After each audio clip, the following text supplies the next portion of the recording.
খুব মনোযোগ দিয়ে শুনতে হবে মুসলমান, কারণ এই কুরআনুল কারীম যারা নাকি শ্রবণ করবে, শুধুমাত্র যারা ঈমানদার হতে পারবে। এই কোরআন শ্রবণ করার সঙ্গে সঙ্গে আল্লাহ পাক রব্বুল আলামিন তাদের অন্তরের ঈমানগুলোকে আরো বৃদ্ধি করে দিবেন। কোন সুবহানাল্লাহ। আর যারা নাকি মুনাফিক শ্রেণীর মানুষ যারা হবে, তারা যখন এই কুরআনুল কারীমের কথাগুলা শ্রবণ করবে, আল্লাহ পাক বলেন সেই মুনাফিকদের অন্তরের শয়তানিগুলা আরো বেশি বৃদ্ধি পেয়ে যায়। আল্লাহ পাক বলছেন আল্লাযীনা ইযা যুকিরাল্লাহু ওয়াজিলাত কুলুবুহুম ওয়া ইযা তুলিয়াত আলাইহিম আয়াতুহু যাদাতুহুম ঈমানা ওয়া আলা রাব্বিহিম ইয়াতাওয়াক্কালুন। জোরে বলুন আল্লাহু আকবার। আল্লাযীনা ইযা যুকিরাল্লাহ, কিছু কিছু মানুষের সামনে যখন আল্লাহর কথা প্রচার করা হয়, আল্লাহর কথা, কোরআনের কথা বর্ণনা করা হয়, তারা এই আল্লাহর কথা শোনার সঙ্গে সঙ্গে ওয়াজিলাত কুলুবুহুম, তাদের অন্তরের মধ্যে একটা কাঁপুনি দিয়ে ওঠে। ঠিক কিনা? যখনই শ্রবণ করে এটা আল্লাহ বলেছেন, সাথে সাথে অন্তরটা একটু কাঁপা শুরু হয়ে যায়, যে না জানি আল্লাহ পাক আমাকে কি অর্ডার করেন, কি থেকে নিষেধ করেন, কোন সংবাদটা আল্লাহ আমাকে দেন, কিসের থেকে আল্লাহ সতর্ক করেন, কোন সুসংবাদ কি আল্লাহ আমাকে দিচ্ছেন, কোন দুঃসংবাদ আল্লাহ আমাকে দিচ্ছেন। এটা শ্রবণ করার জন্য তাদের অন্তরের মধ্যে একটা কাঁপুনি সৃষ্টি হয়ে যায়। কোন সুবহানাল্লাহ। এরপরে কি হয়? ওয়াইজা তুলিয়াত আলাইহিম আয়াতুহু, যাদের অন্তরটা কেঁপে উঠেছে, ভালো করে বুঝবেন, আল্লাহর কথা শোনার সঙ্গে সঙ্গে, কুরআনুল কারীমের কথা শোনার সঙ্গে সঙ্গে যাদের অন্তরটা কেঁপে উঠেছে, তাদের সামনে যখন তুলিয়াত আলাইহিম আয়াতুহু যাদাতুহুম ঈমানা, আল্লাহ পাক বলছেন যাদের অন্তর কেঁপে উঠবে, তাদের সামনে কোরআন তেলাওয়াত হওয়ার সঙ্গে সঙ্গে ঈমানদারের ঈমান আল্লাহ বৃদ্ধি করে দেন। কোন সুবহানাল্লাহ। তাহলে এবার আপনি নিজে একটু চিন্তা করেন যে আপনাদের কাদের মনের মধ্যে আল্লাহর কোরআন তেলাওয়াতের কথা শোনার সঙ্গে সঙ্গে অন্তরের মধ্যে একটু কাঁপুনি দিয়ে উঠেছে। যাদের অন্তরে কাঁপুনি দিয়ে উঠেছে তাদেরই কেবলমাত্র ঈমান বৃদ্ধি পাবে। ঠিক কিনা? আর যাদের অন্তরে কাঁপুনি দিয়ে ওঠে নাই, আল্লাহর কথা শোনার জন্য আগ্রহ তৈরি হয় নাই, তারা এই কোরআন থেকে উপকৃত হবে না, বরঞ্চ তারা কোরআনের বিরোধিতা করবে। ঠিক কিনা যারা বলেন? আমার ভাইয়েরা, এই কোরআন কিন্তু আবু জেহেল শুনেছে কি শোনে নাই? শুধু শুনে নাই, শুনতে শুনতে গোটা রাত পার করে দিয়েছে। আমার ভাইরা, আবু জেহেল গোটা কোরআন শুনতে শুনতে রাত পার করে দিল। কয়েকটি রাত যাবত এই কোরআন শ্রবণ করতে করতে এরপরে যখন তার সহকর্মীদের সামনে এসে ধরা খেয়ে গেল, তাকে যখন প্রশ্ন করা হলো, আবু জেহেল তুমি কেন কোরআন শ্রবণ করো? আবু জেহেল জবাব দিল, আমি ঈমান আনার জন্য কোরআন তেলাওয়াত শুনি নেই, আমি কোরআন শুনেছি মুহাম্মাদের কোরআন তেলাওয়াতের কোথায় কোথায় ভুল ধরা যায়, কোন আয়াতের বিরুদ্ধে আমরা অ্যাকশন নিতে পারি, এই কারণে শুনেছি। তাহলে আবু জেহেল কোরআন শুনেছে কেন? কোরআনের ভুল ধরার জন্য। আর কোরআনের মাধ্যমে যেই কথাগুলা সমাজের বুকে আল্লাহ নবী বলবেন, কোন কথার বিরোধিতা কেমনে করা যায়, কোন আয়াতের বিরোধিতা কেমনে করে পেশ লাগানো যায়, এইগুলা বোঝার জন্য, জানার জন্য আবু জেহেল কোরআন শ্রবণ করেছে। এই কারণে আজীবন কোরআন শুনেছে। মুহাম্মদ সাল্লাল্লাহু আলাইহি ওয়াসাল্লামের বাড়ির পাশে তার বাড়ি ছিল। আল্লাহর নবীর শত শত মুআজিজা স্বচক্ষে দেখার পরেও আবু জেহেলের কপালে আল্লাহ পাক রব্বুল আলামিন হেদায়েত লিপিবদ্ধ করেন নাই। ঠিক কি না? পক্ষান্তরে পাশাপাশি আল্লাহর নবীর এই কোরআন তেলাওয়াত শ্রবণ করেছিল হযরত ওমর রাদিয়াল্লাহু তাআলা আনহু। ঠিক কি না? হযরত ওমর রাদিয়াল্লাহু তাআলা আনহু কোন সময় কোরআন তেলাওয়াত শুনেছে? আল্লাহ নবীর এই দাওয়াতি কাজ যখন প্রকাশ্যে শুরু হয়ে যায়, কোন মতে যখন আল্লাহর নবীকে তারা দমিয়ে রাখতে পারে না, কোরআনের দাওয়াত যখন তারা প্রচার এবং প্রসার বন্ধ করতে পারে না, এই সময় আল্লাহর নবী সাল্লাল্লাহু আলাইহি ওয়াসাল্লামকে মেরে ফেলার জন্য তারা চক্রান্ত করলো, হত্যার জন্য হুমকি দিল। এমনকি ঘোষণা করে দিল যে ব্যক্তি মুহাম্মদকে মেরে তার কল্যাণ নিয়ে আসতে পারবে তাকে 100টি উট পুরস্কার দেওয়া হবে। এই ঘোষণা যখন করে দেওয়া হয়, তখন ওমর ইবনুল খাত্তাব সে তখনও ইসলাম গ্রহণ করে নাই, তাগড়া যুবক, খুবই শক্তিশালী একজন যোদ্ধা, সে দাঁড়িয়ে বলছে মুহাম্মাদের কল্যাণ আমি এনে দেব বলে নাউজুবিল্লাহ। আল্লাহ নবীকে হত্যার উদ্দেশ্যে যখন সে রওনা দিল, প্রতিমধ্যে একজন ব্যক্তির সাথে তার দেখা হলো। ওমর তুমি কোথায় যাচ্ছ? শরীরে রাগান্বিত অবস্থায় তোমাকে দেখা যায়, এই অবস্থায় তুমি কোন দিকে যাচ্ছ? ওমর বলছে শুনলাম আব্দুল্লাহর বেটা মুহাম্মদ সে নাকি আমাদের ধর্মগুলাকে নিয়ে গালিগালাজ করে, আমাদের উপাস্য আমাদের দেব দেবীদেরকে নিয়ে সে কুমন্তব্য করে, খারাপ কথা রটায় এবং নিজে একটি ধর্ম তৈরি করে বাপ দাদার ধর্মগুলাকে কলুষিত করছে, কলঙ্কিত করছে। আমি যাচ্ছি সেই মুহাম্মাদের কল্যাণ আনতে বলে নাউজুবিল্লাহ। সে ব্যক্তি শোনার সঙ্গে সঙ্গে বলল মুহাম্মদ তুমি মুহাম্মাদের কল্যাণ আনতে যাচ্ছ, ভালো কথা। মুহাম্মাদের মাথা কাটার আগে নিজের ঘরের দিকে একটু খোঁজ নিয়ে দেখো, তোমার ঘরের মধ্যে তোমার বোন এবং তোমার ভগ্নিপতি দুইজনেই তো ইসলাম কবুল করেছে। কোন সুবহানাল্লাহ। এই কথা শ্রবণ করার সঙ্গে সঙ্গে হযরত ওমরের মাথায় রক্ত উঠে গেল, শরীরে রাগ হলো, রাগান্বিত অবস্থায় রাস্তা পরিবর্তন করে নিজের বাড়ির রাস্তা ধরলো। বাড়ির সামনাসামনি যখন চলে গেল, ঘরের মধ্যে থেকে হযরত ওমর আওয়াজ শুনতে পারছেন, তাহা মা আনজালনা আলাইকাল কুরআন লিতাশকা ইল্লা তাযকিরাতাল লিমান ইয়াখশা। জোরে বলুন আল্লাহু আকবার। এই আওয়াজ যখন হযরত ওমরের কানের মধ্যে চলে আসলো, সর্বপ্রথম কোরআনের এই আওয়াজ হযরত ওমর শুনলো। সুবহানাল্লাহ পড়েন। ইতিপূর্বে এর আগে ওমর কখনো কোরআনের এই তেলাওয়াত, কোরআনের আওয়াজ তার কানের মধ্যে পৌঁছে নাই। শোনার সঙ্গে সঙ্গে ওমরের অন্তরের মধ্যে কাঁপুনি দিয়ে উঠলো। সুবহানাল্লাহ পড়েন। ওই যে আল্লাহ বলেছেন যে ওয়াজিলাত কুলুবুহুম, কোরআন শ্রবণ করার সঙ্গে সঙ্গে যার অন্তরের মধ্যে কাঁপুনি দেয়া উঠবে।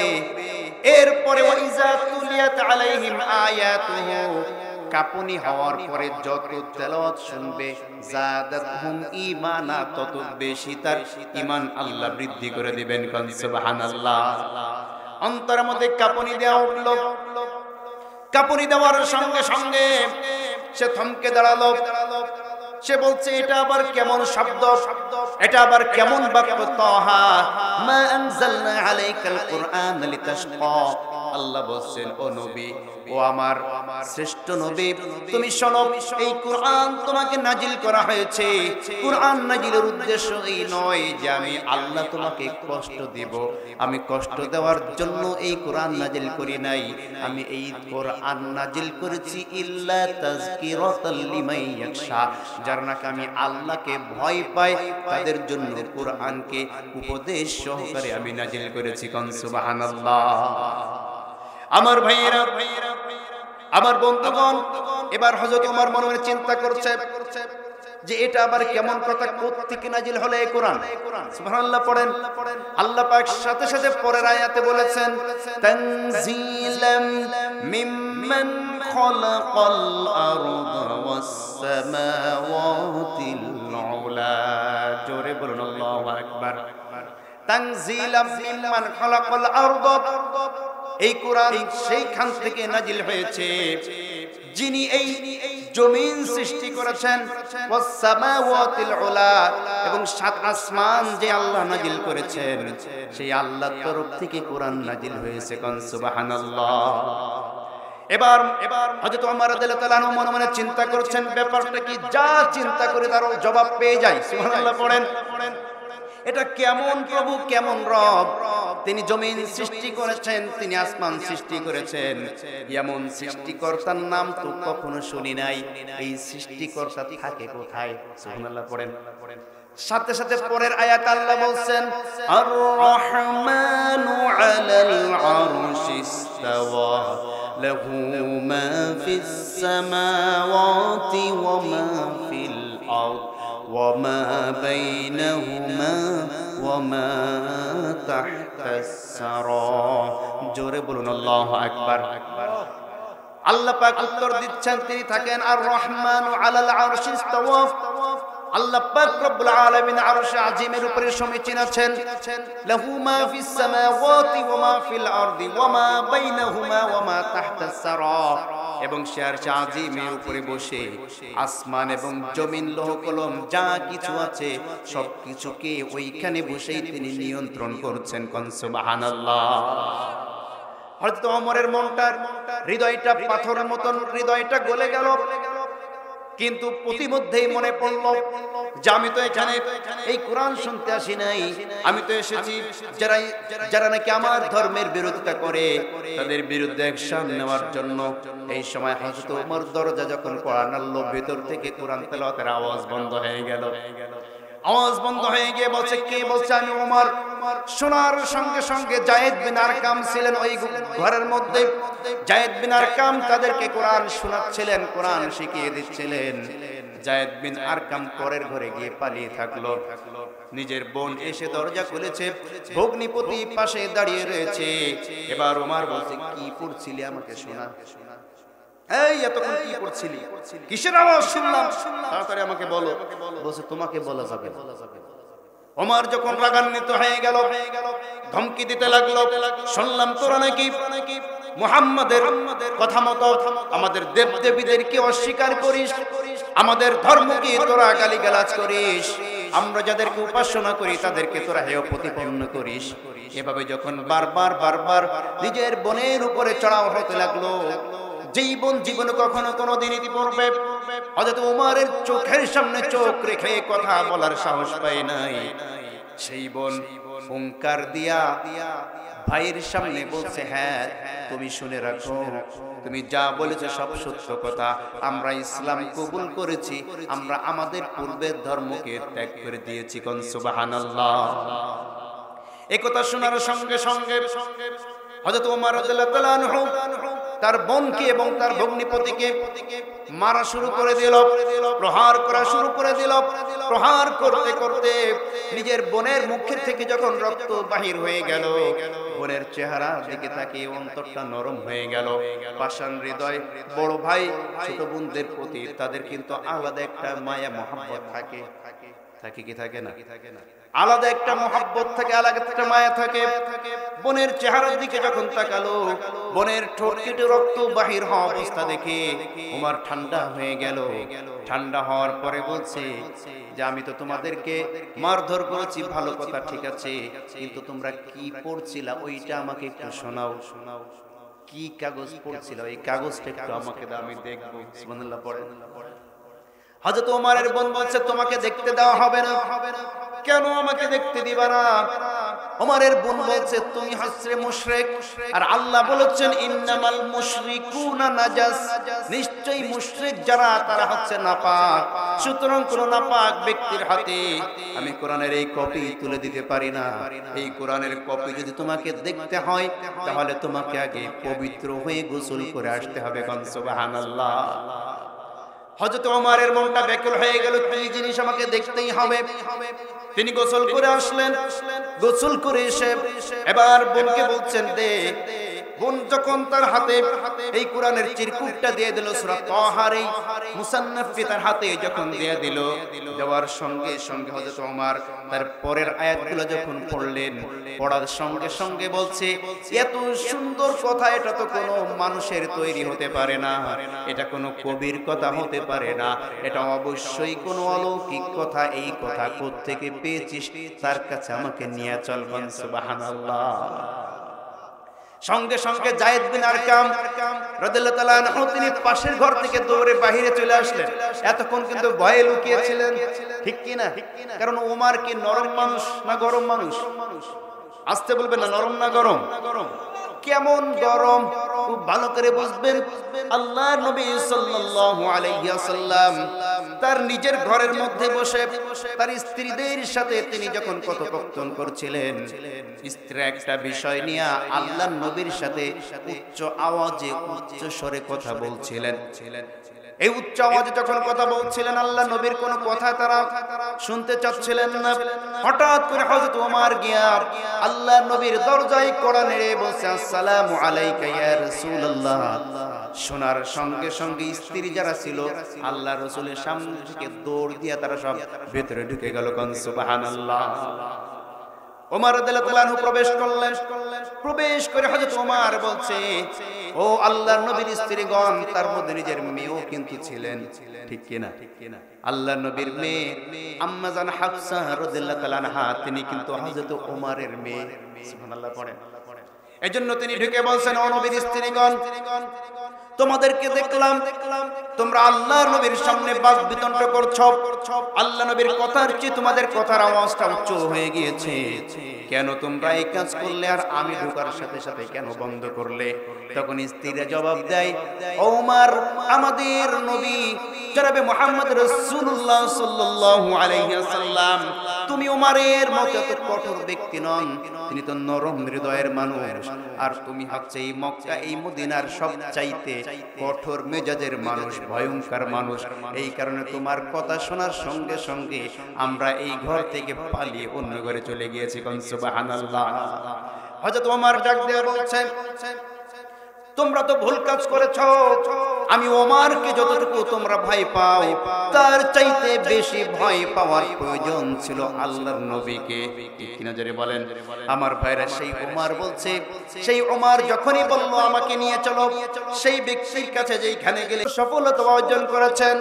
ফামান যুহযিহা আনিন নারি ওয়া উদখিলাল জান্নাতা ফাকাদ ফাজ।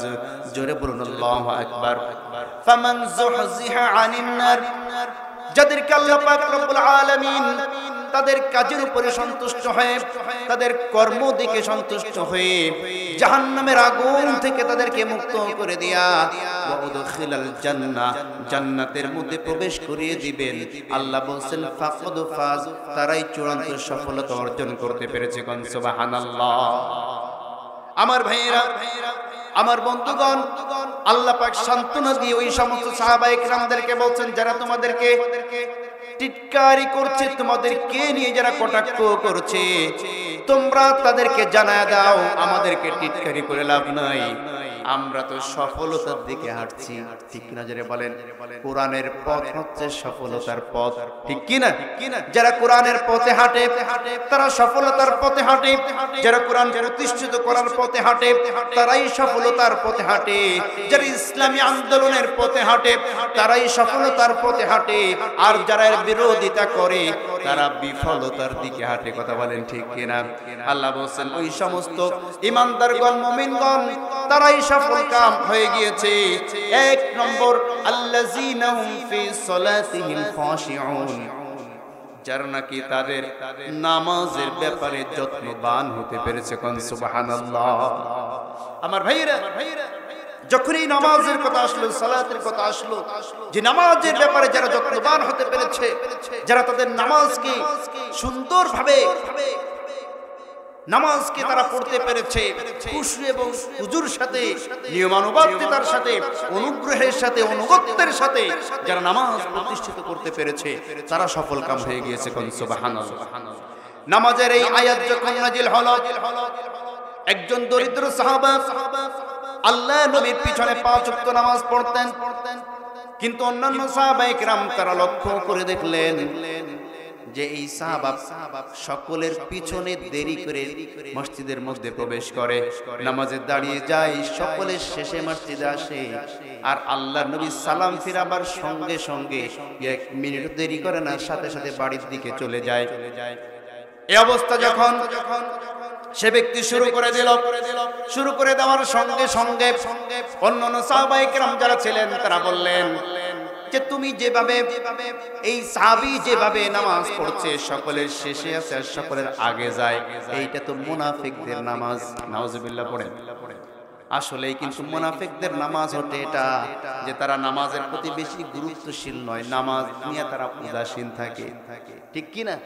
নামাজের ব্যাপারে এরা থাকে উদাসীন, এরা নামাজকে গুরুত্ব দেয় না, সবাই শেষে যায় কোন রকম নামাজে দাঁড়ায়, নামাজ শেষ হইতে না দাঁড়িয়ে তাড়াতাড়ি দৌড় মেরে বেরে চলে আসে। কথা কি বুঝতে পেরেছেন? আমার ভাইয়ের এই সাহাবীকে যখন এইভাবে তারা চলতে দেখলেন, আল্লাহ নবীর কাছে অভিযোগ দিলেন যে অমুক সাহাবা সে ব্যক্তি মুনাফিক হয়ে গিয়েছে। কেন মুনাফিক হয়ে গিয়েছে? সকলের শেষে আসে আর সকলের আগে মসজিদ থেকে বাহির হয়ে যায়। আমার ভাইয়ের এই কথা শ্রবণ করার সঙ্গে সঙ্গে আল্লাহ নবী সাল্লাল্লাহু আলাইহি ওয়াসাল্লাম সেই আনসারী সাহাবীর বাড়ির মধ্যে চলে গেলেন।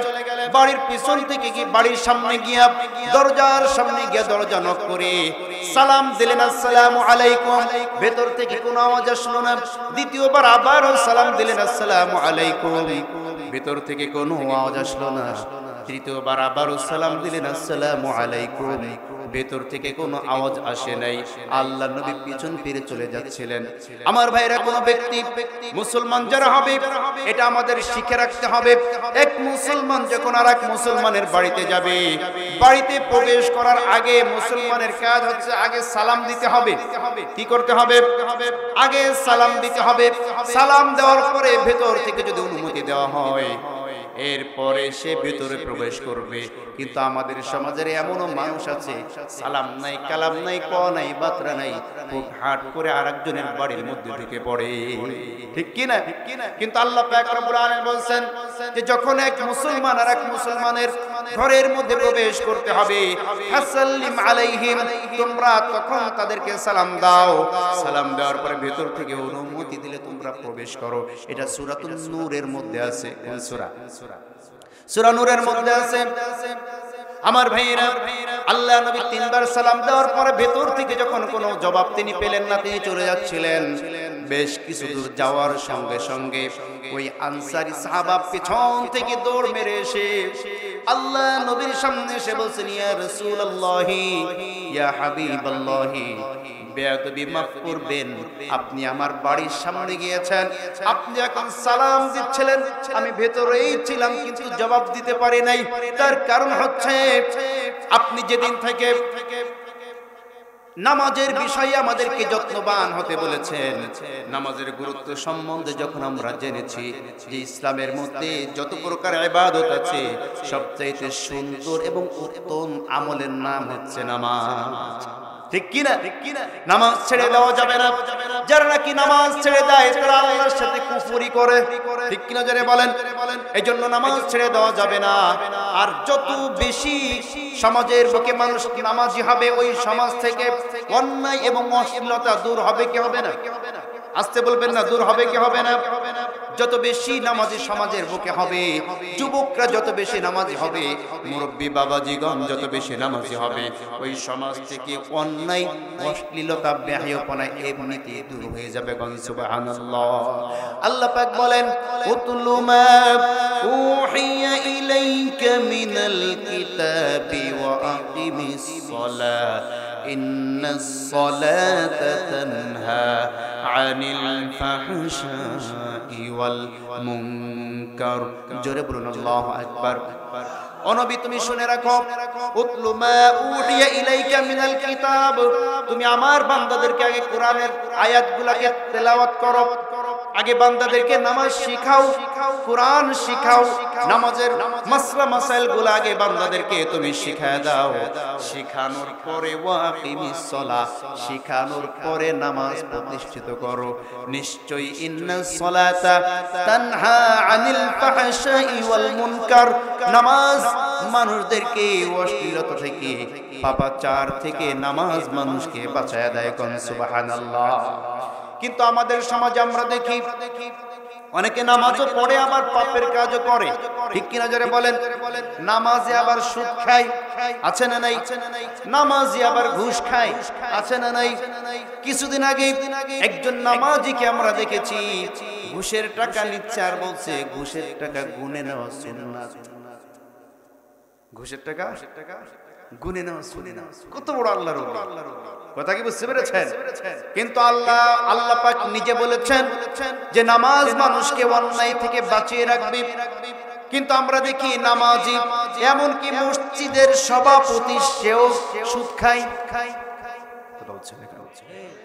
বাংলাদেশে এমন মসজিদ আছে, মসজিদের সভাপতি নিজে সুদখোর হয়ে গিয়েছে। মসজিদের সভাপতি, কথা বলছেন না কেন?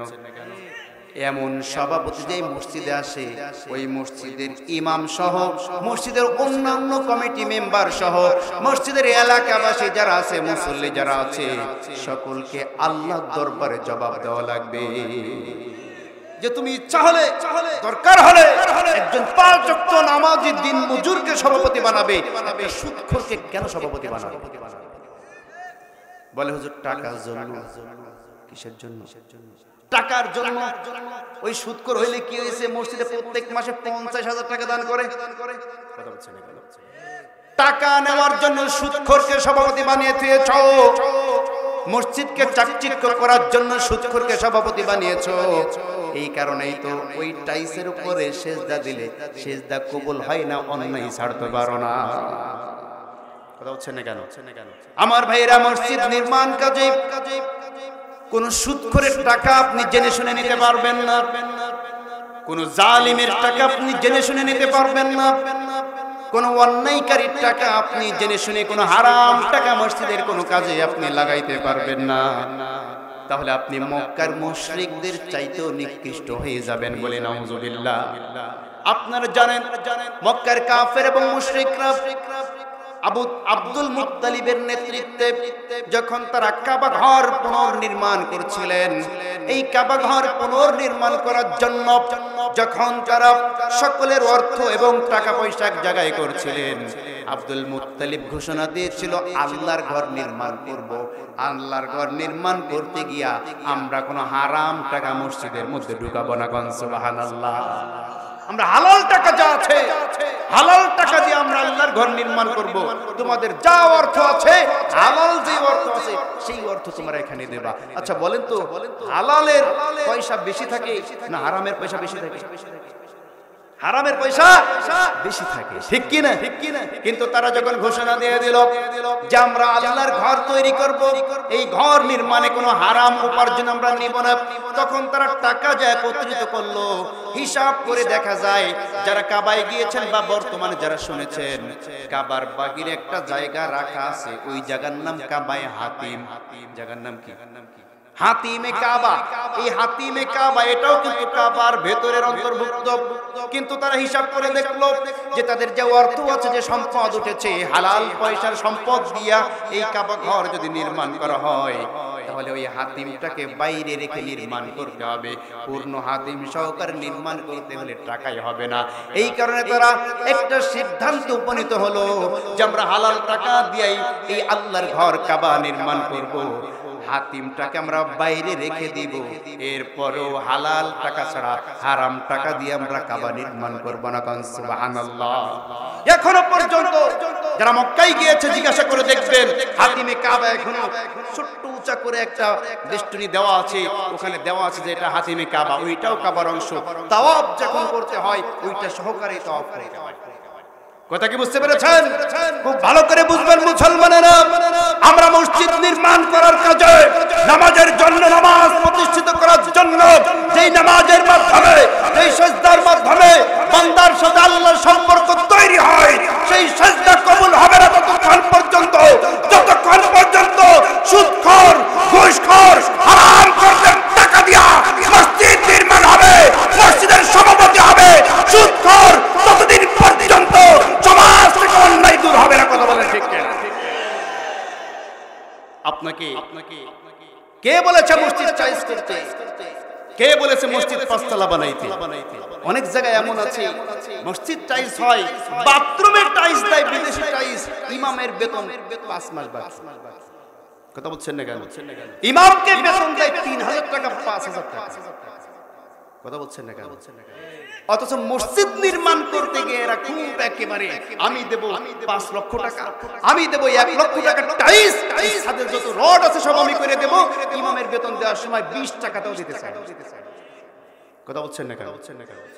আমার ভাইয়েরা খুব ভালো করে বুঝবেন যে কথা বলছিলাম, মসজিদের সভাপতিতে সুদখোর থাকতে পারবে না।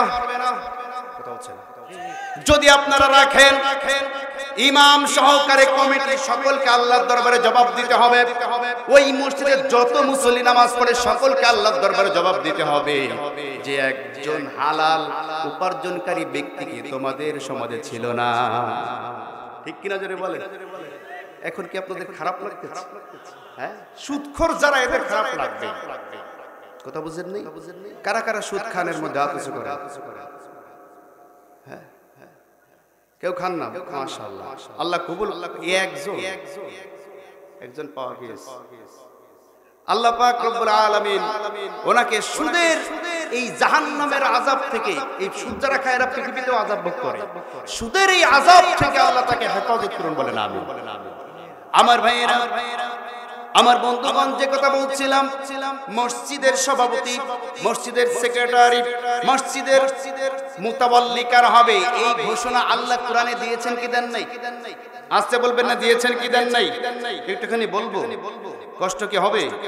আল্লাহ পাক বলছেন, ইন্নামা ইয়ামুরু মাসাজিদা লিল্লাহি মান আমানা বিল্লাহি ওয়াল ইয়াউমিল আখির ওয়া আকামাস সালাহ ওয়া আতাজ যাকাত ওয়া লাম ইয়াখশা ইল্লাল্লাহ। জোরে বলুন আল্লাহু আকবার। ইন্নামা ইয়ামুরু মাসাজিদা লিল্লাহ, নিশ্চয়ই তারাই মসজিদের আবাদকারী হবে, তারাই মসজিদের মুতাওয়াল্লি হবে, কমিটি হবে। এক নম্বর তাদের গুণ থাকবে মান আমানা বিল্লাহ, যারা পরিপূর্ণভাবে কেবলমাত্র ঈমান আনে কার উপরে? যারা নাকি আল্লাহর উপরে ঈমান আনে, তারা কখনো সুদখোর হতে পারে না, তারা কখনো হারামখোর হতে পারে না, তারা ভাইয়ের জমি ফাঁকি দিতে পারে না, বোনের জমি ফাঁকি দিতে পারে না। ঠিক কি নজরে বলেন আমার ভাইরা? এজন্য এক নম্বর কোয়ালিটি হবে মান আমানা বিল্লাহ, কেবলমাত্র ঈমান আনবে কার উপরে? আল্লাহর উপরে। ওয়াল ইয়াউমিল আখির, এবং কিয়ামতের ময়দানে তাকে আল্লাহর সামনে দাঁড়াইতে হবে, এই ভয় তার অন্তরের মধ্যে থাকতে হবে। যার অন্তরের মধ্যে আল্লাহর ভয় আছে, আল্লাহর সামনে দাঁড়াইতে হবে, এটা যে বিশ্বাস করে, সে কখনো সুদের সাথে জড়িত হতে পারে না। ঠিক কিনা? এরপর আল্লাহ বলেন আকামাস সালাহ, 3 নম্বর তার গুণ হবে সে 5 ওয়াক্ত নামাজি হবে। কিন্তু আমাদের সমাজে এমনও সভাপতি আছে 3 মাস ধরে মসজিদে ঠিক মতন তারে খুঁজে পাওয়া যায় না, উনি সভাপতি। কথা বলছেন না কেন? আমার ভাইরা, কুল আল্লাহ সূরাটাও সোজা করে বলতে পারে না, উনি হয়েছে মসজিদের সভাপতি। কথা বলছেন না কেন? কিন্তু আল্লাহ বলছেন আকামাস সালাহ, মসজিদের সভাপতি হবে এমন ব্যক্তি যে ইমামের অনুপস্থিতিতে নামাজ পড়াইতে পারে। কথা বুঝেন নাই? আমার ভাইয়েরা, এবার আল্লাহ বলছেন ওয়া আতাজ যাকাত, সঠিকভাবে যাকাতগুলোকে আদায় করে। আর ওয়ালাম ইয়াখশা ইল্লাল্লাহ, দুনিয়ায় চলার ক্ষেত্রে একমাত্র কেবলমাত্র শুধুমাত্র আল্লাহকে ছাড়া কাউকে ভয় পায় না, এমন ব্যক্তিরাই হবে মসজিদের কমিটি। ঠিক কি না? এজন্য আল্লাহ বলেন ইন্নাস সালাতা তানহা আনিল ফাহশাই ওয়াল মুনকার, নিশ্চয়ই নামাজ মানুষকে অশ্লীলতা থেকে, বেহায়াপনা থেকে, অন্যায় কাজ থেকে ফিরিয়ে রাখবে। কিন্তু আমাদের সমাজে নামাজিরাও অন্যায় করে, তার কারণ সুদের টাকা দিয়ে কেনা টাইসের উপরে সিজদা দেয়, সিজদা তো কবুল হয় না। কথা বলছেন না কেন? আল্লাহ নবীর ঘরের, আল্লাহ নবীর মসজিদের নবাবের যে চালটা ছিল, এই চালটা ছিল খেজুর পাতার ছাউনি। কিসের ছাউনি? খেজুর পাতার ছাউনি। বৃষ্টি হলে ট্যাপ ট্যাপ করে পানি পড়তো, ভিতরে ভিজে যেত। এমন খেজুর পাতার ছাউনিওয়ালা ছাদ এই মসজিদের মধ্যে মাটিতে যখন সাহাবায়ে কেরাম সিজদা দিয়েছেন, এই সিজদাটা আল্লাহর আরশ পর্যন্ত পৌঁছে গিয়েছে। কোন সুবহানাল্লাহ। আমার ভাইরা, এজন্য কোন সুদখোর, কোন ঘুষখোর, কোন চাঁদাবাজ, কোন রংবাজ, কোন হারামখোরের টাকা মসজিদে নেওয়া যাবে না। কথা কি বোঝা গিয়েছে? মসজিদ 2 তলার দরকার নাই, মসজিদ পাকার দরকার নাই, কাঁচা মসজিদে, টিনের মসজিদে নামাজ পড়বো, এরপরও হারামখোরদের টাকা নেব না, এই বিশ্বাস, এই নিয়ত করতে হবে। কথা কি বোঝা গিয়েছে? আমার ভাইয়েরা, আমার বন্ধুগণ, এজন্য আমাদের নামাজটাকে সহি করতে হবে। ওই সাহাবী বলছেন, আপনি যখন নামাজের গুরুত্ব আমাদেরকে বলেছিলেন ইয়া রাসূলুল্লাহ, তখন নামাজ পড়ার জন্য আমি আমার স্ত্রীকে বাড়িতে এসে আপনার ওই ওয়াজটি আমি আমার স্ত্রীকে করেছি। সুবহানাল্লাহ পড়েন। আমার স্ত্রী যখন জানতে পেরেছে নামাজের এত গুরুত্ব, নামাজ পড়লে জীবনের সমস্ত গুনাহ নামাজের মধ্যেই মাফ হয়ে যায়, সুবহানাল্লাহ পড়েন, তখন আমার স্ত্রীও নামাজের গুরুত্ব দিয়েছে। কিন্তু ইয়া রাসূলুল্লাহ, আমাদের ঘরের মধ্যে আমাদের দুইজনের একটা মাত্র পোশাক। কয়টা পোশাক? একটা মাত্র পোশাক। ইয়া রাসূলুল্লাহ, নামাজের ওয়াক্তের আযান যখন হয়ে যায় তখন আমার ঘরের মধ্যে যদি আপনি একটু প্রবেশ করেন আমি আপনাকে দেখাইতে পারি। ইয়া রাসূলুল্লাহ, আমার ঘরের মধ্যে আমি একটা গর্ত করে রেখেছি, এই গর্তের মধ্যে আমি আমার স্ত্রীকে রেখে দিয়া ওই কাপড়টা আমি পরিধান করে আপনার পিছনে সালাত আদায় করি। আপনার পিছনে সালাত আদায় করার পরে এরপরে যদি ওয়াক্ত শেষ হয়ে যায়, আমার স্ত্রী যদি নামাজ পড়তে দেরি হয়ে যায়, কারণ আপনি তো কুরআনের মধ্যে আমাদেরকে জানিয়ে দিয়েছেন ইন্নাস সালাতা কানাত আলাল মুমিনিনা কিতাবাম মাওকুতা। জোরে বলুন আল্লাহু আকবার। ইন্নাস সালাতা কানাত আলাল মুমিনিন, নিশ্চয়ই ঈমানদারদের জন্য সালাতকে আমি ফরজ করে দিয়েছি কিতাবাম মাওকুতা, ওয়াক্ত অনুযায়ী, সময় অনুযায়ী। প্রত্যেকটা নামাজের নির্দিষ্ট সময় আছে, আর যারা সময়কে গুরুত্ব দেবে না আল্লাহ পাক বলছেন ফাওয়াইলুল লিল মুসাল্লিন আল্লাযীনা হুম আন সালাতিহিম সাহুন আল্লাযীনা হুম ইউরাউন। জোরে বলুন আল্লাহু আকবার। ওই সমস্ত নামাজীদের জন্য দুর্ভোগ যারা নাকি তাদের নামাজের ওয়াক্তের ব্যাপারে উদাসীন থাকে, আর মানুষকে দেখাবার জন্য যারা নামাজ পড়ে তারাই হচ্ছে দুর্ভোগপূর্ণ সেই ওয়াইল জাহান্নামের মধ্যে তারা প্রবেশ করবে। ইয়া রাসূলুল্লাহ, এই কারণে আমি আমার স্ত্রীর নামাজটা যাতে আউয়াল ওয়াক্ত থেকে বাহিরে না যায়, শেষ ওয়াক্ত থেকেও যেন দূরে সরে না যায়, আপনি সালাম ফিরাবার সঙ্গে সঙ্গে 1 মিনিট দেরি না করে আমি বাড়িতে চলে আসি। বাড়িতে আসার পরে আমার স্ত্রীকে ওই কাপড়টা আমি খুলে দেই, স্ত্রী গর্তের মধ্যে থেকে কাপড়টা পরিধান করে এরপরে আমি ওই গর্তের মধ্যে বসে থাকি, স্ত্রী নামাজ আদায় করে। ইয়া রাসূলুল্লাহ, আপনি যখন আমাকে সালাম দিয়েছেন তখন আমার স্ত্রীর নামাজে আর আমি গর্তের মধ্যে, আমার স্ত্রী তখন নামাজে ছিল আর আমি গর্তের মধ্যে ছিলাম। এই কারণে আপনার সালামের জবাব আমি দিতে পারি নাই, আমি আপনাকে ভেতরে প্রবেশ করার অনুমতি দিতে পারি নাই। ইয়া রাসূলুল্লাহ, আপনি আমাকে দয়া করে মাফ করে দেন, বেয়াদবি নেবেন না। নবীজি সাল্লাল্লাহু আলাইহি ওয়াসাল্লাম দু চোখের পানি ছেড়ে দিয়ে সাহাবীকে তার বুকের সাথে জড়িয়ে ধরলেন। জড়িয়ে ধরার পরে তিনি বললেন, ও আমার প্রাণ প্রিয় সাহাবা, তুমি শোনো, তোমার এই নামাজ আল্লাহ পাক রব্বুল আলামিন আরশে আজিমে কবুল করে নিয়েছেন। সুবহানাল্লাহ। আমার ভাইরা, আমরা অনেক সময় বিভিন্ন অজুহাতে নামাজ পড়ি না, কাজের অজুহাত দেখাই যে আমরা অনেক বিজি মানুষ, অনেক ব্যস্ত মানুষ। আল্লাহ পাক রব্বুল আলামিন আপনার সামনে যখন দাঁড়িয়ে যাবেন, আপনাকে যখন আমাকে যখন প্রশ্ন করবেন কেন নামাজ পড়ো নাই, যখন বলবেন কাজের ব্যস্ততার কারণে নামাজ পড়ি নাই, আল্লাহ পাক রব্বুল আলামিন হযরত সুলাইমান আলাইহিস সালামকে সামনে দিয়া বলবেন, এই ব্যক্তির চাইতে কি বেশি দায়িত্ব তুমি পালন করেছো নাকি? আমার ভাইরা, হযরত সুলাইমান আলাইহিস সালাম গোটা বিশ্ব জাহানের বাদশা ছিলেন, অনেক দায়িত্বশীল একজন বাদশা ছিলেন। সমস্ত দায়িত্ব পালন করার মাঝেও তিনি আল্লাহ পাক রব্বুল আলামিনের হুকুমকে ভুলে যান নাই, নামাজকে তিনি কখনো ভুলে যান নাই। আমার ভাইরা, এরপরে যদি আপনি দরিদ্রতার দোহাই দেখান, হযরত বেলাল হাবশী রাদিয়াল্লাহু তাআলা আনহুকে সামনে দাঁড় করিয়ে দিয়ে বলা হবে, এই যে বেলালকে দেখছো তার চাইতে কি তুমি বেশি গরীব ছিলা? আমার ভাইরা, আবু হুরায়রাকে ডেকে নিয়ে আসা হবে। হযরত আবু হুরায়রা রাদিয়াল্লাহু তাআলা আনহু সম্পর্কে বলা হয়েছে যে হযরত আবু হুরায়রা এত দরিদ্র ছিলেন, এত গরীব মানুষ ছিলেন। সবচেয়ে বেশি হাদিস বর্ণনা করেছেন হযরত আবু হুরায়রা পুরুষদের মধ্যে, ঠিক কিনা জোরে বলেন। হযরত আবু হুরায়রা বলেন যে আমি এত হাদিস আমার বেশি মুখস্থ থাকার কারণ তো তোমরা জানো না। আল্লাহর নবীর হুজরা এবং আল্লাহর নবীর মসজিদ এই দুইটা স্থানের মাঝখানে আমি বসে থাকতাম। আমার তেমন কোনো উপার্জন ছিল না, আমার কোনো সম্পদ ছিল না। আমি না খেয়ে 2 দিন 3 দিন এমনকি 1 সপ্তাহ যাবত না খেয়ে আল্লাহর নবীর হুজরা এবং তার মসজিদে নববীর মাঝখানে আমি বসে থাকতাম। এবং তার উপরে যে হাদিসগুলো নাজিল হতো, তিনি সাহাবায়ে কেরামদেরকে যে হাদিসগুলো পড়তেন, কোন সাহাবী বাইরে থেকে হাদিস শুনতে আসতেন, হয় আল্লাহ নবীর ঘরের মধ্য থেকে শুনতেন অথবা মসজিদে নববীর মধ্য থেকে শুনতেন। এই কারণে সমস্ত হাদিসগুলো আমার বেশি মুখস্থ হয়ে গিয়েছে। আর আমি ক্ষুধার যন্ত্রণা সহ্য করতে না পেরে মির্গি রোগীর মতো মাঝে মাঝে কাঁপুনি দিয়ে বেহুশ হয়ে পড়তাম। সাহাবায়ে কেরাম আমাকে মির্গি রোগী মনে করে পা দিয়ে পাড়িয়ে দবিয়ে মনে করতো পা দিয়ে দবালে হয়তো আমার হুঁশ ফিরে আসবে, কিন্তু খোদার যন্ত্রণায় পড়ে আছি এই বিষয়টা কেউ বুঝতে পারতো না। সুবহানাল্লাহ। আমার ভাইয়েরা, সেই সাহাবায়ে কেরামদেরকে যখন আমাদের সামনে নিয়ে চলে আসা হবে, বলে আমরা কি জবাব দিতে পারবো? আসতে বলবেন না, জবাব দিতে কি পারবো?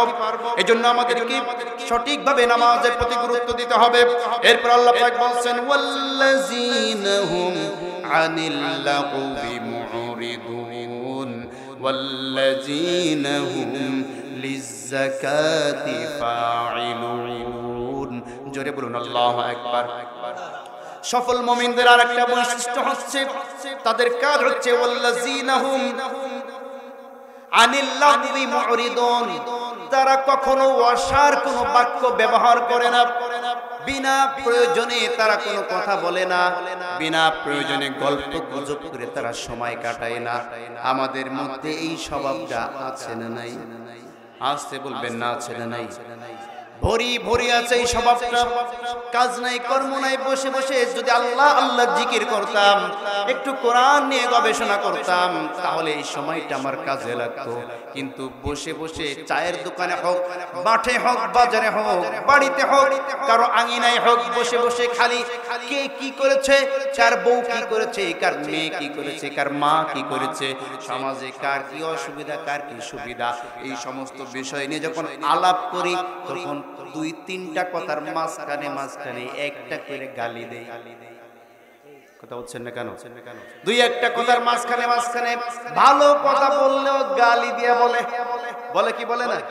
ভালো কথা বললে একজনকে ডাক দেয়, ভালো মানুষকে, খুব ভালো সম্পর্ক, তাকে ডাক দেয়, এই অমুকের বাচ্চা এদিকে আয়, বলে কি বলে না? বলে এভাবে করে ওয়াসার বাক্যগুলা ব্যবহার করে, প্রয়োজন ছাড়াও কথা বলে। আমরা বক্তা যারা আছি, আমাদের মধ্যেও এই অভ্যাসটা আছে। আমরা অনেক বক্তারা আছি, মাহফিলের মঞ্চ পাইলে মনে হয় কি জানি পেয়ে বসেছি, খালি ইয়ার কি আড্ডা, এই কথা সে কথা, তাও কথা বলে সময় নষ্ট করে। এটাও বিল-লাগবির মধ্যে পড়ে। কথা বলেন ঠিক কিনা?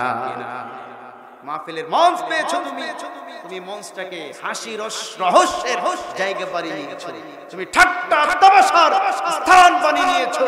ভাষার বাক্য, বিনা প্রয়োজনীয় কথা, মানুষের বিরুদ্ধে কথা, এরপরে শুধু তাই না, এমন কি মাহফিলের মঞ্চে বসে মিথ্যা কাহিনী, মিথ্যা কাল্পনিক কাহিনী মানুষের সামনে বর্ণনা করে কি করে না? এই জন্য সাধারণ মানুষ সহ আমরা সকলেই কিন্তু এই আয়াতের কাছে ধরা, ঠিক কি নজরে বলেন? কিন্তু যদি আমরা সফলতা অর্জন করতে চাই, চায়ের দোকানের খাও সময় কাটানো আড্ডা বন্ধ করতে হবে, কথায় গালিগালাজ করা বন্ধ করতে হবে। আল্লাহর নবী বলেন, যদি তোমার মনে হয়, যদি তোমার ইচ্ছা হয়, তাহলে ভালো কথা বলো, তা না হলে চুপ থাকো। আমানতু বিল্লাহ, যদি তুমি আল্লাহর উপর ঈমান এনে থাকো, তাহলে সেই কথার উপর অবিচল থাকো। আর যখন কথা বলবে, হয় ভালো কথা বলো, তা না হয় চুপ থাকো। ঠিক কিনা জেনে বলেন? আপনি যদি চুপ করেও থাকে, তারপরেও আপনার কোনো পাপ হবে না। কিন্তু অসার বাক্য যদি ব্যবহার করেন, বিনা প্রয়োজনে বসে গল্প গুজব করেন, এই গল্প সেই গল্প, কোনো কাজে লাগবে না যে গল্প, এই গল্প গুজব, ফাও সময় নষ্ট করা, যুবক শ্রেণী সহ মুরব্বী বাবাজিরা আছি, আল্লাহ নবী বলেন, সময় থাকতে সময়ের মর্যাদা, সময়ের মর্ম যারা না বুঝবে, সময়টা হেলায় নষ্ট করে ফেলবে। সময় যখন শেষ হয়ে যাবে, ওই সময় কিন্তু আর ফিরে পাবে না, তখন চলে যাওয়ার সময়ের জন্য আফসোস করা লাগবে। ঠিক কিনা জোরে বলেন। এই জন্য রহমানের প্রিয় পাত্র সফল মুমিনদের একটা বৈশিষ্ট্য, তারা ওয়াসার বাক্য ব্যবহার করে না, ফাও কাজে বিনা কারণে সময় নষ্ট করে না। আরেকটা বৈশিষ্ট্য হচ্ছে লিযাকাতি ফাইলুন, তারা তাদের যাকাতের ব্যাপারে গুরুত্ব দেয়। ঠিক কি নজরে বলেন, সঠিকভাবে তারা যাকাত আদায় করে, যাকাত আদায়ে কোনো কার্পণ্যতা করে না, যাকাতকে তারা বোঝা মনে করে না। কিয়ামতের আলামতের মধ্যে একটি আলামত হলো কিয়ামতের আগে মানুষ যাকাতকে জরিমানা মনে করবে, যাকাত সঠিকভাবে আদায় করতে যাবে না। ঠিক কি না? কিন্তু যারা নাকি সফল ইমানদার হতে চায়, তারা তাদের যাকাতকে কড়াই গন্ডায় হিসাব করে সমাজের বুকে যাকাতকে প্রতিষ্ঠিত করে। ঠিক কিনা জোরে বলেন আমার ভাইয়েরা। এরপরে সফল মুমিনের আরেকটা গুণ হচ্ছে ওয়াল্লাযীনা হুম লিফুরুজিহিম হাফুন, সফল ইমানদার যারা হবে তারা তাদের লজ্জা স্থানগুলোকে হেফাজত করবে। কি হেফাজত করবে? লজ্জা স্থান হেফাজত করবে। আমার ভাইরা, এই বিষয় বলতে গেলে আমাদের সমাজের অনেক মানুষ আছে যারা নিজের স্ত্রীদেরকে থুয়ে পরনারীর সাথে পরক্রিয়া করে। আছে না নাই? অনেক মহিলারা আছে স্বামীকে বাদ দিয়া পর পুরুষের সাথে পরক্রিয়া করে, লজ্জা স্থানের হেফাজত করে না। পুরুষের লজ্জা স্থান তো নাভি থেকে শুরু করে হাঁটু পর্যন্ত, আর মহিলাদের লজ্জা স্থান পুরো শরীর। কথা বলছেন না? পুরো শরীরটাকে তারা আবৃত করে রাখবে, কিন্তু এরা ছোট ছোট পোশাক পরে, ফিনফিনে পাতলা পোশাক পরে, সঠিকভাবে পোশাক আদি না পরে মানুষের সামনে প্রদর্শনী করে, মানুষের সামনে যায়, হাটে যায়, বাজারে যায়, বিভিন্ন আচার অনুষ্ঠানে যায়। এরা এদের লজ্জা স্থানগুলোকে হেফাজত করলো না, এরা বরঞ্চ অন্য পুরুষদেরকে নিজেদের দিকে আকৃষ্ট। ঠিক কিনা জোরে বলেন। এই যে আপনি আল্লাহর সাথে খেয়ানত করলেন, লজ্জা স্থানকে হেফাজত করলেন না, স্বামী বিদেশে থাকে, আপনি পরপুরুষের সাথে পরক্রিয়া করলেন। আল্লাহর কসম করে বলছি, যেই সমস্ত মহিলারা পরক্রিয়া করে আর যেই সমস্ত পুরুষেরা পরক্রিয়া করে, জেনা করে, ব্যভিচার করে, কঠিন কিয়ামতের ময়দানে পুরুষের জন্য একটি আগুনের নারী তৈরি করে দেওয়া হবে। কি তৈরি করে দেওয়া হবে?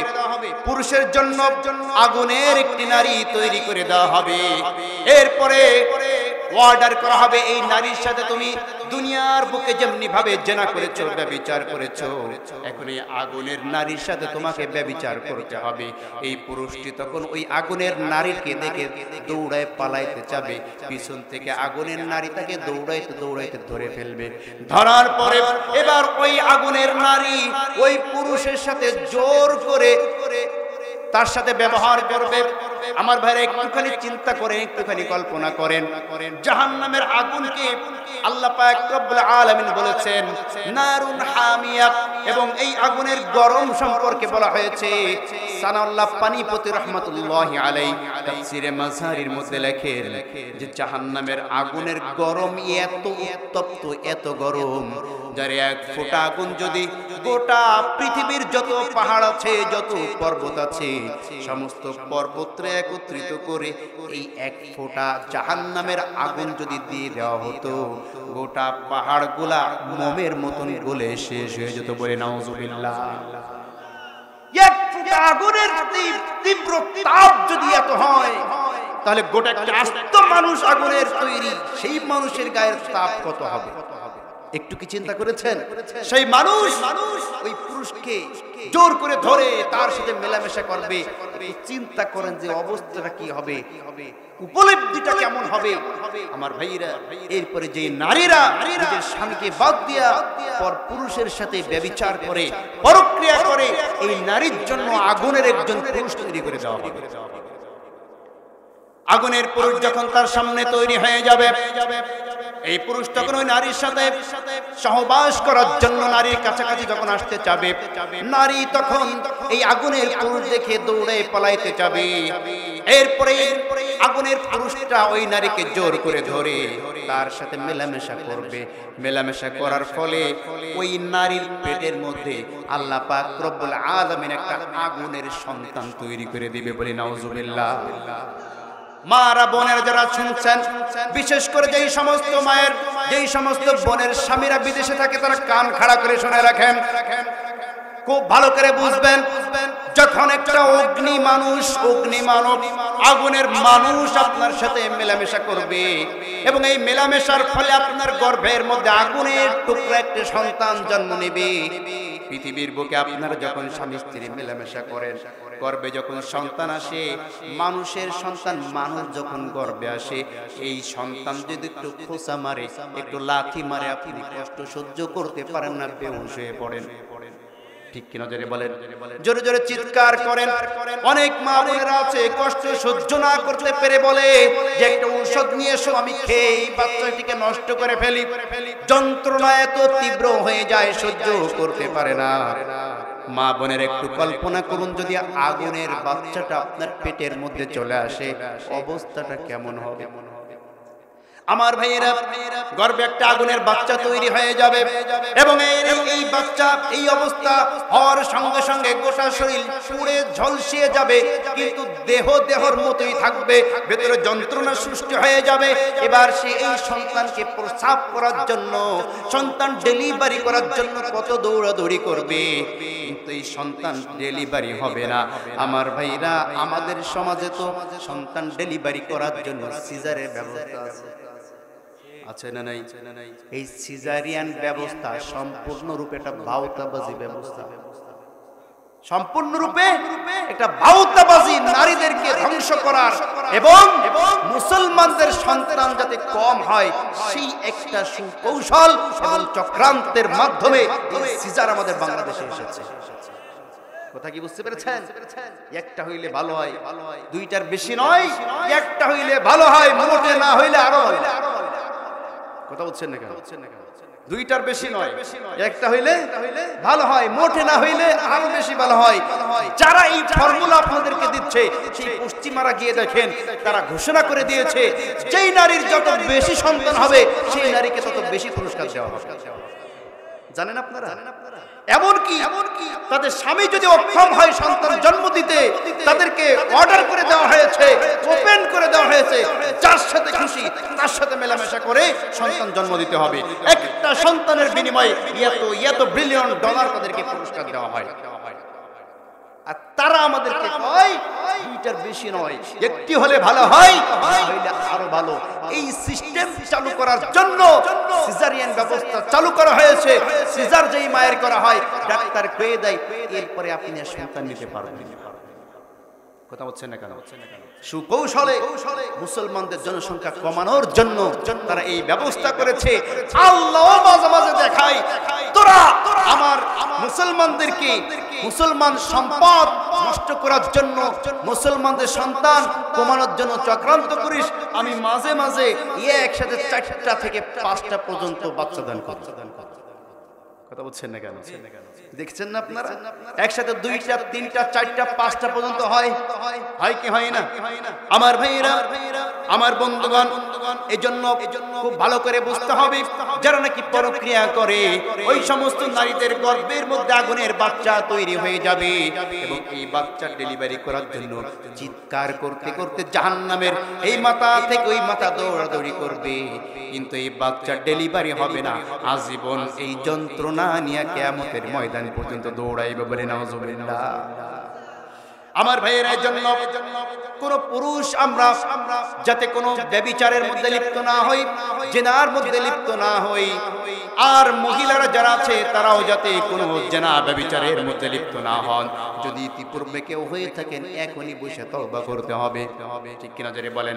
কারণ প্রাকৃতিক নিয়ম অনুযায়ী, একটু কান খাড়া করে শোনেন, প্রাকৃতিক নিয়ম অনুযায়ী আপনি যদি জিহ্বার উপরে তেঁতুল লাগান, কি লাগান? তেঁতুল চেনেন? তেঁতুল যদি জিহ্বায় লাগান আর মনে মনে চিন্তা করেন মিষ্টি লাগুক, হবে? কি লাগবে? টক লাগবেই। টক আপনাকে উপভোগ করতেই হবে। তেঁতুল খেয়েছেন, টক লাগবেই। এটা প্রাকৃতিক নিয়ম। ঠিক কিনা? আপনি করল্লা বা উস্তে খেয়েছেন, অবশ্যই আপনাকে তিতা উপভোগ করতেই হবে, ঠিক কিনা জেনে বলেন? আপনি চিনি খেয়েছেন, অবশ্যই মিষ্টি আপনাকে উপভোগ করতেই হবে। ঠিক তেমনি ভাবে প্রাকৃতিক নিয়ম অনুযায়ী যারা জেনা করবে, ব্যভিচার করবে, আল্লাহর কসম করে বলছি দুনিয়ার বুকেও তাদের শাস্তি হবে, আখেরাতে আগুনের মেয়ে অথবা আগুনের পুরুষের সাথে আপনাকে জেনা করতেই হবে। কোনো মাপ নাই, কোনো মাপ হবে না, কোনো মতেই মাপ হবে না। জেনা করেছেন, ফলাফল আপনি গাছ লাগিয়েছেন আম গাছ, এই গাছে যদি আম হয় আপনি কি বলতে পারবেন আম গাছ লাগিয়েছে লিচু হইল না কেন? এটা বলার কোন সুযোগ আছে? আপনি লাগিয়েছেন তো আম গাছ, কেন আম হবে না? আপনি করেছেন জিনা, কেন শাস্তি পাবেন না? যারা করে তারা দুনিয়াতেও শাস্তি ভোগ করে, আখিরাতেও তার জন্য আগুনের পুরুষের জন্য নারী আছে, নারীর জন্য পুরুষ আছে। অপেক্ষা করো, তারা রেডি আছে। যত পারেন জেনা করেন, ব্যভিচার করেন, আমার কোনো অসুবিধা নেই। জবাব দিবেন আল্লাহর সামনে। শাস্তি যদি ভোগ করতে পারেন, আগুনকে যদি জড়িয়ে ধরতে পারেন, আগুনের সাথে যদি মেলামেশা করতে পারেন, জেনা করেন, অসুবিধা নেই। কথা কি বুঝতে পেরেছেন আমার ভাইয়েরা, আমার বন্ধুগণ? আমি শেষের দিকে যাচ্ছি। এবার আল্লাহ পাক রব্বুল আলামিন বলেন, ওয়াল্লাযীনা হুম লিআমানাতিহিম ওয়া আহদিহিম রাউন ওয়াল্লাযীনা হুম আলা সালাওয়াতিহিম ইউহাফিজুন। জোরে বলুন আল্লাহু আকবার। যারা নাকি তাদের আমানতগুলোকে রক্ষণ করে, আমানতের খেয়ানত যারা করে না, আর যারা কৃত ওয়াদাকে বরখেলাপ করে না, ওয়াদা রক্ষা করে, আল্লাহর ওয়াদাও রক্ষা করে, বান্দার সাথে দেওয়া ওয়াদাগুলোকে রক্ষা করে, এবং শেষে আবারও বলা হয়েছে নামাজগুলোকে যারা হেফাজত করে।